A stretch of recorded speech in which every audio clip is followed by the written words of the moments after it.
ازاي اسجل سكريمات، وايه دور الاي جي ال بالتحديد في التيم، وايه الغلطات اللي ممكن يقابلها الاي جي ال او التيم عموما. انا اعرفها في فيديو النهارده ان شاء الله. السلام عليكم ورحمة الله وبركاته. ازيكم يا اخواتي؟ في بداية الفيديو ما تنساش تصلي على النبي، وما تنساش تعمل اشتراك في القناة عشان يوصلك كل حاجة جديدة. ازاي اسجل في السكريمات، وايه دور الاي جي ال في التيم بالتحديد، وايه الغلطات اللي ممكن يقابلها الاي جي ال والتيم، ودي اللي هنستمر عليها بفيديوهات كتير الفترة الجاية. اول نقطة، ازاي اسجل في السكريمات. مبدئيا كده، لو انت شخص حاطط هدف قدامك كويس ان انت بعد ما تلعب سكريمات تأدي وتلعب بطولات، وحاطط اهداف قوية وكبيرة قدامك، فانت عشان تلعب سكريمات وتسجل سكريمات كويسة قوية لازم تنضم الى كلان كويس او منظمة كويسة عشان يقدروا يوفروا لك سكريمات قوية. انما انت لو شخص حابب تدخل السكريمات كحاجة مثلا من نوع الفور، حاجة انت حابب انت تجربها انت واصدقائك، ممكن وقتها بس بتغير اسمك انت واصحابك وبتعملوا اي اختصارة مثلا لاي اسم كلان وبتقدمه من خلال الديسكورد. بس دي حاجة ملهاش مستقبل غير ان انت بتخش تلعب فور فن بس. هنيجي عند تاني نقطة، ما دور الاي جي ال في التيم بالتحديد. زي ما قلنا في الفيديو الاخير، الاي جي ال اختصار لكلمة ان جيم ليدر، وهو بيكون قائد التيم، وهو بيكون اكتر شخص عنده خبرة في السكواد، ولازم التيم كله يكون بيثق فيه.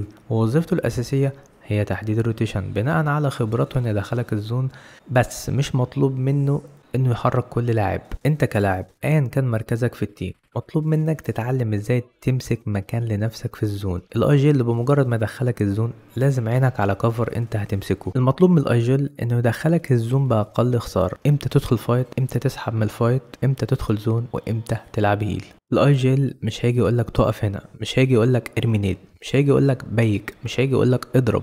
الحاجات دي تطوير شخصي لازم تعرفها من نفسك كويس جدا. وهنا بيبدأ دورك انك تطلع كل طاقتك وشغفك وابداعاتك وورينا لعبك يا نجم. اوقات اللعيبه بتكون شايفه قرارات الاي جي ال غريبه، يا ريت تديله فرصه وتمشي معاه للاخر، لانكم انتوا كتيم اخترتوه هو يبقى الاي جي ال بناء على خبرته. بيبقى ليه نظره كبيره جدا في الجيم، ممكن يكون وجهه نظره صعبه جدا ان هو يشرحها لك وقتها، فخليك واثق فيه للاخر. يا ريت ما تعطلوش عن تفكيره، لانه بيكون مضغوط في الجيم وهو مطالب منه انه يفك ضغط التيم. فما تجيش انت تشتت تفكيره ويبدأ ينسى كل الخطط اللي كان مرتبها انه هيعملها. ممكن قرار الاجل اللي ما كانش عاجبك ده بسببه تاخد الجيم وينر، فياريت ما تشتتش تفكيره وتخليه يهز ثقته في نفسه وتديله فرصته للاخر. انت كاجل لازم تعرف مدى قوة التيم اللي بتلعب معاه عشان تعرف هتلاعبهم باي طريقة. لو التيم اللي معاك لسه جديد ومتوترين حاول دايما تلعبهم ان هم يمسكوا بيوت، بلاش تلعبهم في الاوبن خالص. لو تيمك كلهم خبرة وواثق فيهم في الكلوز واللونج كويس قوي، كل واحد عارف دوره، تقدر تختار بوزيشن كويس وتاخد نوك والبوشات تكون حاضرة على طول. حاول تعود تيمك انه يلعب على فايتات كتيرة وتحطه تحت ضغط بس بعقله، ومصلحة الفايت يكون ليكم طبعا، لان حاليا نظام البوينتات ما بقتش زي زمان. زمان كان الوين ب20 نقطة، دلوقتي الوين ب10 نقط، فطبيعي لازم تلعب على كيلات كتيرة، فانت لازم تعودهم على حاجة زي كده. ودي فايدة السكريمات، انت لازم تتدرب على السكريمات كويس عشان بعد كده لما تخش بطولة تبقى عارف هتعمل ايه كويس. وده طبعا دور الاي جي ال، ان هنا انت بتتدخل بتوريهم طريقة اللعب.